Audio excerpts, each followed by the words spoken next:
જય શ્રી કૃષ્ણ. જય શ્રી કૃષ્ણ. તમારું નામ? પરેશભાઈ પટેલ. અને address? Malad west, Orlem tank road, MM Nagar, Mumtaz Ali ચોક, B5. હવે અમે તમારી પાસે એટલા માટે આવ્યા છીએ, તમને કંઈ પ્રોબ્લેમ હતો તો શું પ્રોબ્લેમ હતો?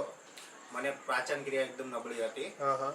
તો એ માટે મેં નેચરામોલ ચાલુ કર્યો છે. બરાબર. અમારા ગામના એક વિઠ્ઠલભાઈ કરીને હતા, એ અમારા ઘરે એક દિવસ આવેલા, તો અમને કીધું કે આ પાવડર બહુ સારો છે. અમને કેસેટ આપીને ગયા, તો અમે કેસેટ જોઈ. બરાબર. તો કેસેટ જોયા પછી અમે એ લોકોએ પ્રયાણ કર્યો કે આ ચાલુ કરવું જોઈએ.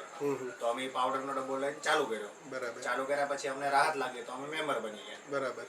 અને મારે પાઇલ્સની પણ પ્રોબ્લેમ છે, તો એમાં પણ ઘણી રાહત છે. બરાબર. અને દાંત અંબાઈ જતા, ખાટો ના ખાઈ શકતો, એમાં પણ ઘણી રાહત છે. બરાબર. તો પાઇલ્સનો પ્રોબ્લેમ હતો એ તમારે કેટલા સમયથી હતો? મારે કમસે કમ 1.5-2 વર્ષથી હતો એ પ્રોબ્લેમ. બરાબર. એના માટે કઈ દવા કરાવેલી ડૉક્ટરની? નહીં, મેં ડૉક્ટરની દવા નહોતી લીધી. બરાબર.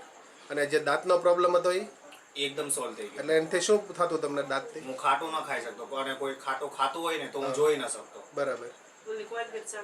અને કોલગેટ ચાલુ કરી. બરાબર. Paste, dental paste.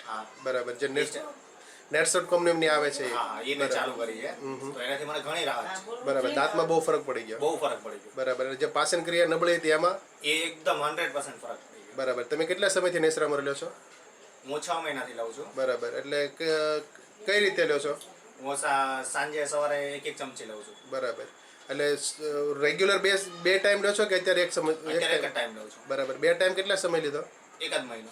બરાબર. 1 મહિના પછી 1 ચમચી કરી નાખી? પછી 1 ચમચી કરી. બરાબર. ફરક પડી ગયો એટલે મેં 1 ચમચી કરી નાખી. બરાબર. તો હવે તમે જે નેસરામલ અત્યાર સુધી લીધો એમાં તમને શું એવું લાગે છે કે નેસરામલ લેવાથી આપણને ઘણો ફાયદો થયો છે? ફાયદો છે, અને લેવો જોઈએ. અને હરેકને હું કહું છું લેવો જોઈએ આ વસ્તુ. Okay, thank you.